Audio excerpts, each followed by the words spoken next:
Today I'm going to do an after-action report and brief discussion of That Others May Live.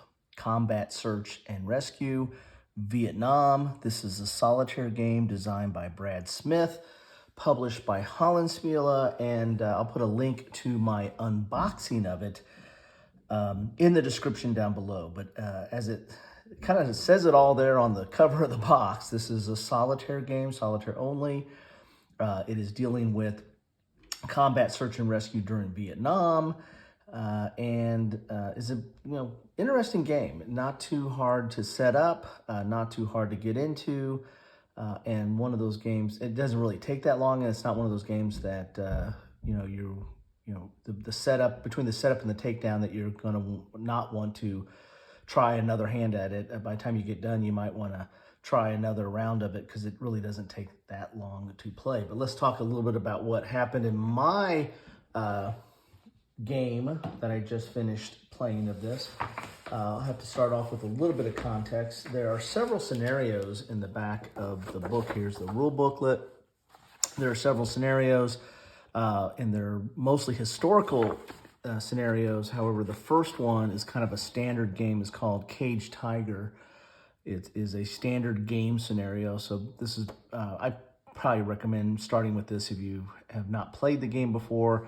It's minimal setup, minimal extra type rules or anything. You just kind of get right into the gameplay, and it lets you get into the sequence of play, which is very important in this game and in most solitaire games. As you can see here, there's your setup. It's 10 turns. You have a survivor that is it's healthy and is put in the center zone. A lot of the scenarios, I believe, start here in the center zone. And what you have here, a little bit of explanation of the map. You have a center zone, and then you have 4 zones around it. Those are the outer zones, and they're all adjacent to your orbit box, which is where your aircraft start and go into the play of field. I had a healthy survivor. Actually, my survivor's still on the board. He should be on this helicopter right here. As I said, this is the basic scenario, minimal setup. There's not a lot of stuff, extra stuff on the board. I was able to come through the east into the center, had a successful rescue attempt, and then exited out of the north because I was able to suppress these guns here, or these enemy positions. Was able to suppress that with a card using my fast movers, which were F4s, and able to get safely back to the orbit box with the survivor on turn 6. So pretty good showing in this case. I got lucky in that there wasn't a lot of there was 0 enemies coming in. As far as enemies, there was an exposed enemy there when actually one of these I think was supposed to be over there. When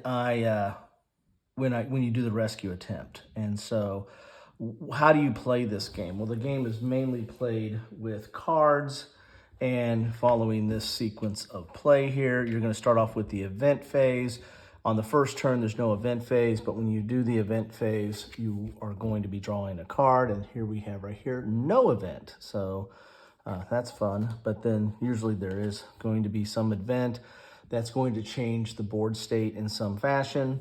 Then you're going to move over to the card phase. You're going to draw action cards here. There's 2 types of action cards.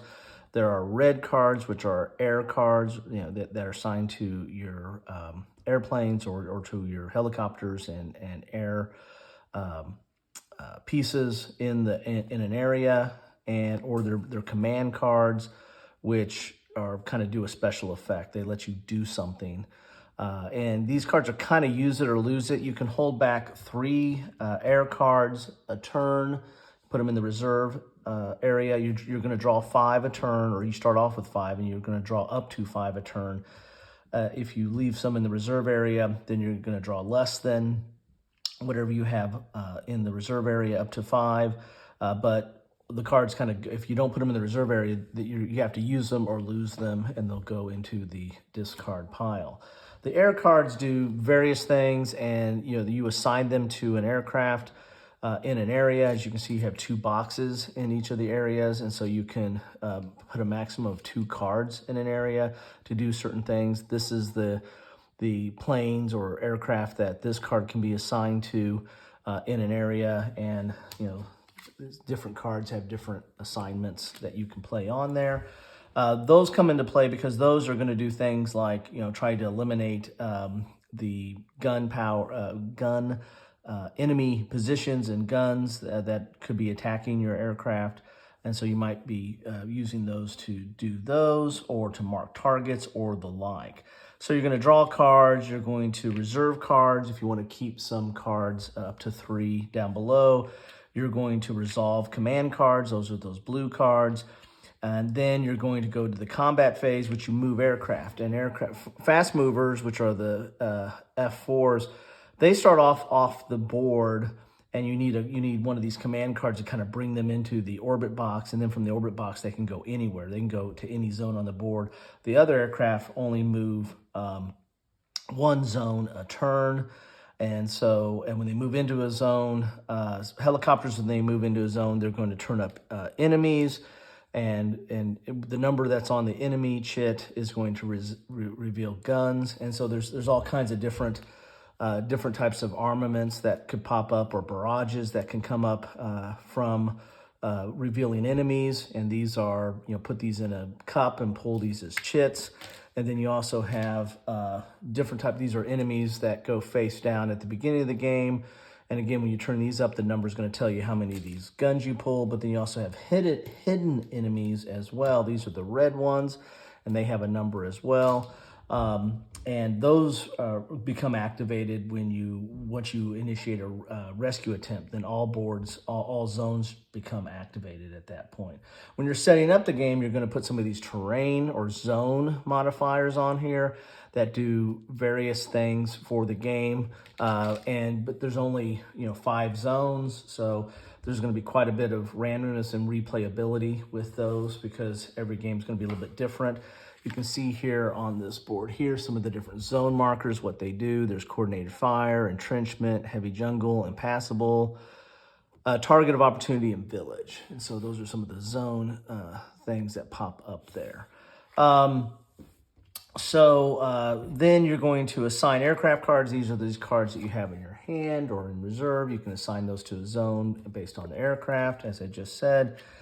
There's going to be enemy gunfire. If there is an enemy gun in the area, then they get to fire, and the number that's on their card, that's what they can fire as far as drawing resolution cards. And the cards kind of have, these resolution deck kind of has multiple effects, because it's going to be, this is your dice in the game, for lack of a better term. What symbols you pull on here are going to determine success or hits and the like. So like if during a search phase, which is one of these phases towards the end here, like in the cleanup turn phase, if you were to draw that gun, I think it says AK-47, if you draw that during the search phase, then your survivor has been captured, and so you do not want to see that symbol.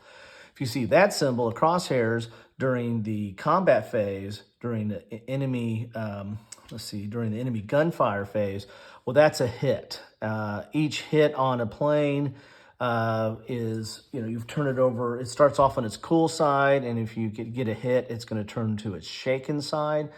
That makes, and that's going to be cleaned up at the marker adjustment phase. But during that turn, if it's on the shaken side, that's going to affect, certain factors of combat, or especially if it's a helicopter, it's going to affect your rescue attempt and stuff like that.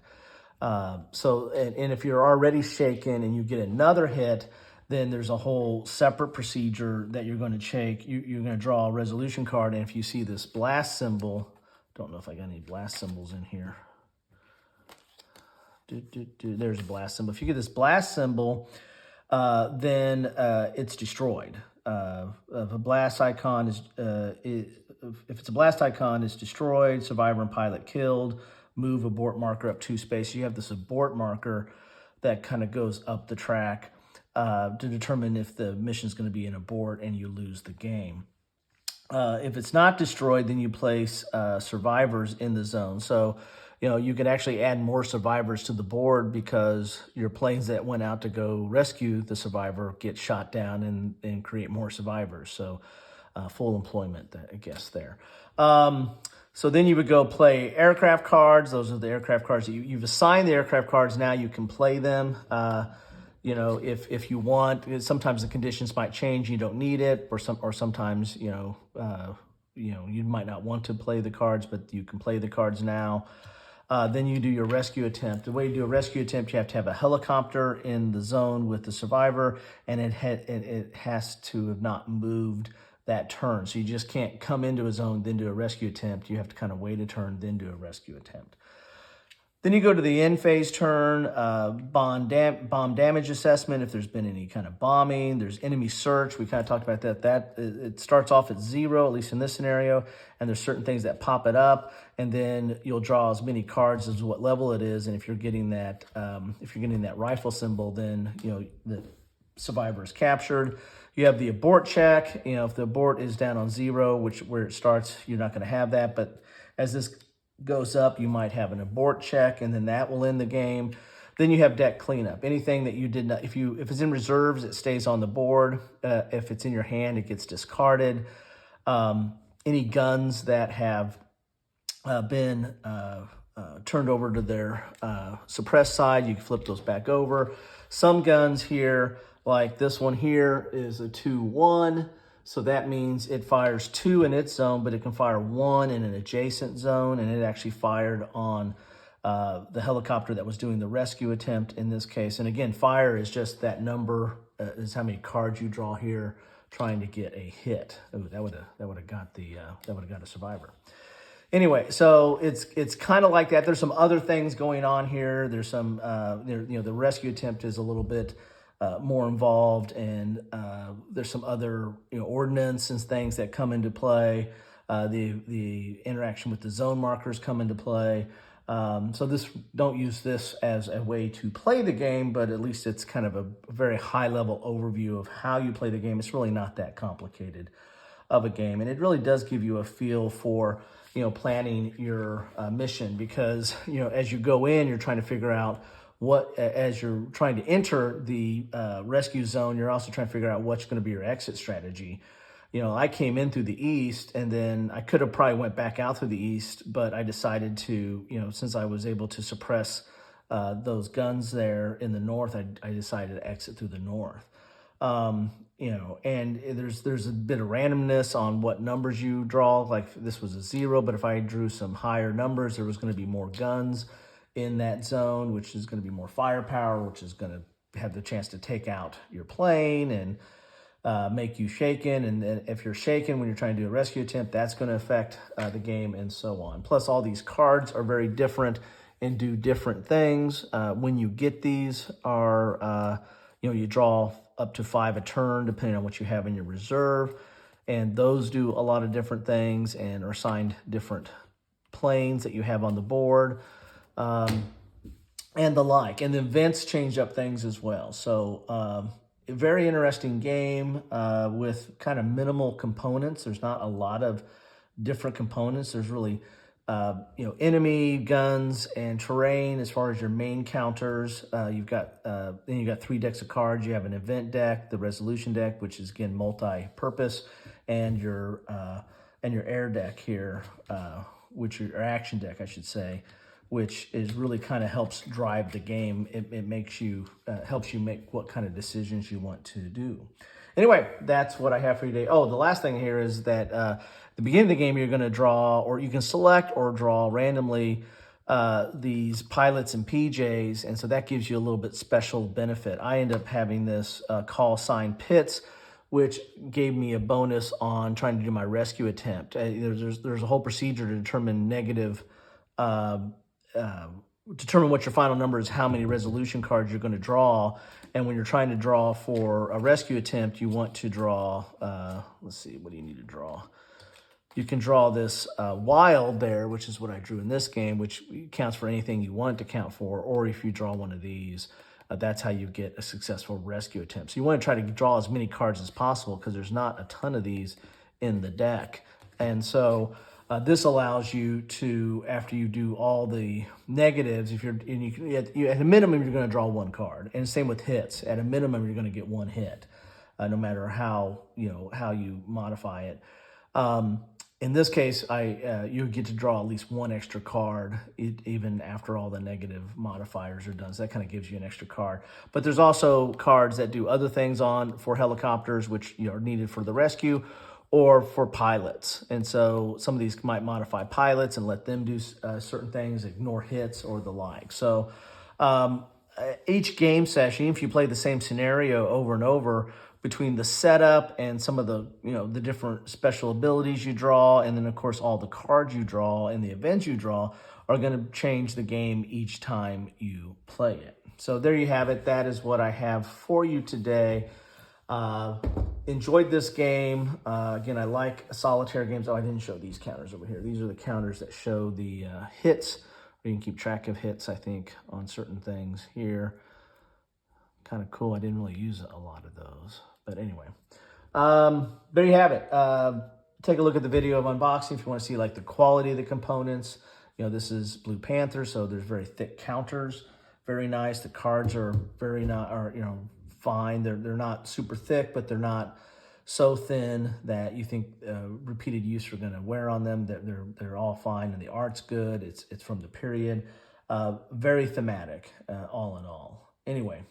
That is what I have for you today. Thank you so much for stopping by. If you played this game, please drop your comments down below and let me know what you think about this game and your experience. I've only done it a few times, but I just wanted to get this to the table and talk about it a little bit. It's been a while since I played it, so I wanted to get this out and talk about it. Anyway, thanks all. Take care.